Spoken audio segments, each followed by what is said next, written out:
And welcome to Hannity. And tonight we are just 1 week away from the Wisconsin primaries, and the Republican race to win that very important state is now heating up. Now the candidates are pounding the campaign trail, and earlier tonight the GOP frontrunner Donald Trump held a rally in Wisconsin. Let's take a look. I'll tell you something so important. There is something happening. It's like a movement. It's incredible. It's a movement, and we're part of the movement. It's not me. I'm a messenger, to be honest. I'm a messenger, and this is something that's so special and so amazing. And it's on the cover of Time magazine. It's on the cover of every newspaper. It's something that has maybe never happened, and they're saying it's a phenomena. Sometimes they say I'm a phenomena. I'm not. The message is what we want. And here now with reaction, 2016 Republican presidential frontrunner candidate Donald Trump. Mr. Trump, welcome back. Good to see you. Hello, Sean. First, congratulations are in order. I understand now you're a grandfather for what, the 8th time? That's right, number 8, and Ivanka had a beautiful baby, and we're very happy about it. I guess that's probably why I'm doing all of this. It's Make America Great Again. I'm making it great for my grandchildren, because ultimately that's what it's all about. That's what we all live for, I think, in a certain way. You know, isn't it sad that we're burdening our future generations with debt? I mean, isn't it sad that, you know, they've got to deal with a world of evil and ISIS? We don't control our borders. You know, you worry about whether this generation will be the first generation to hand off a country in worse shape than they received it. It's kind of, does that make you reminisce about that or introspective about it? Well, it won't be sad if I'm elected president, because I'll knock out ISIS and I'll make borders very strong, and people aren't coming into this country except legally, and so it won't be sad. You'll be very happy in 2 years if I get elected president. Believe me, if I'm in office in January, you're going to see some very big changes, and very much for the positive. And that includes trade, that includes jobs, it includes getting rid of the debt and at least getting it down very substantially, fairly quickly. And a lot of things. We're going to do a lot of things that are great, but I have to get there first, and Wisconsin is very important. We're doing really well here, but it's really important. Let me go to something I think has been talked about too much, my opinion, but it is what it is. Of course, the super PAC runs the ad against your wife, Melania. You send out a tweet. And I watched every interview since, and that's all the media wants to talk about.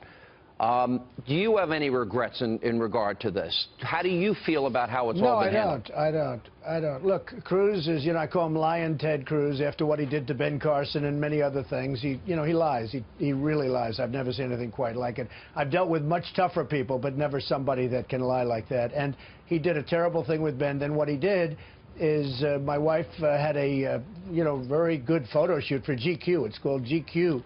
And it's a top magazine, and she had the photo shoot, and they sent it out to people in Utah, which was starting it, and he knew about it. He said he didn't know anything about it. He knew about it. These people on the PAC, they were all friends of his, or many of them were friends of his, so he knew all about it. So he started it.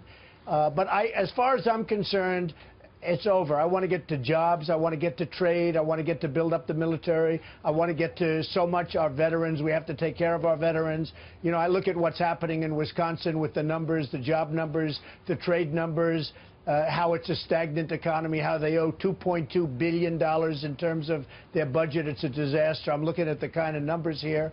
And I know Walker endorsed today Cruz, because he couldn't endorse me because I knocked him out of the presidential race. How is he going to endorse me? And all I did was repeat the numbers in Wisconsin. They're terrible. And, you know, it's one of those things. So he endorsed him. Let's see what it means. All right. Let me ask one other question that made a lot of news today. And in full disclosure, I'm friendly with both parties here. I know your campaign manager, Corey Lewandowski, very well. I know Michelle Field. She's been a guest on this program a lot over the years. And I got to be honest, I looked at this tape at least 100 times today to try and see, and I have her original statement here, that she was, quote, jolted backwards and somebody grabbed me tightly by the arm, yanked me down. I almost fell to the ground. Now, I'm showing the tape. I don't see that. I've looked at it 100 times. You have stood well, you by. Have to look at, you have to look at her. Yeah, you have to look at her, and you have to see what it's all about. Look, I have to stand by him. I looked at the tape. You know, it's my tape. I have a very great club that has cameras all over it for security reasons, and this is my tape. And as far as I'm concerned, you know, I'm very glad that we were able to produce the tape, because I don't see anything. I see virtually nothing. And we're going to destroy a man's life over this. You know, they're chopping off heads. They're drowning people in the Middle East. We're going to destroy a man's life. He's got 4 beautiful children and a wife in New Hampshire, and we're going to destroy his life because somebody makes a charge. And by the way, did you notice how that charge changed after she found out that Donald Trump produced the tape? If I didn't produce the tape, it would have been much worse, because look at the statement she made. She was dragged down. I had it written down. Forcefully throw reporters to the ground. I mean, campaign managers aren't supposed to forcefully throw reporters to the ground. What ground? In fact, if you look at her face, her expression doesn't even change. And I don't know, she said she's got a little bruise.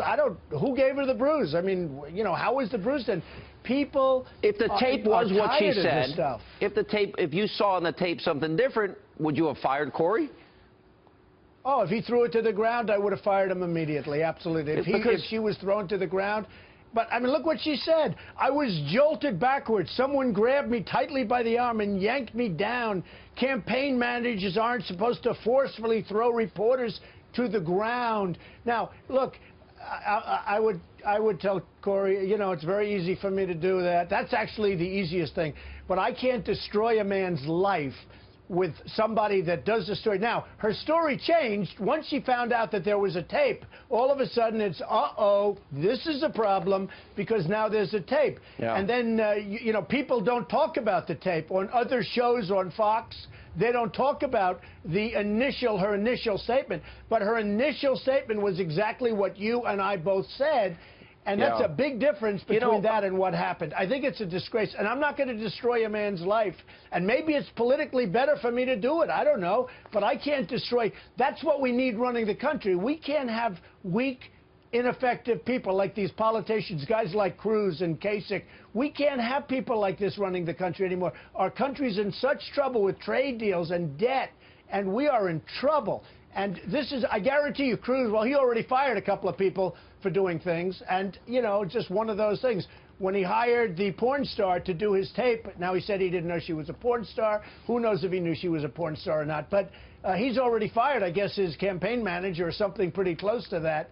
And, you know, look, I have to stick up for people. I think this was very unjust. Nobody called me. Nobody interviewed me. I wasn't interviewed by the police. I don't know, is this police, I mean, they're in a town where I have a very big investment. I'm trying to figure, are these Democrats, are these Republicans?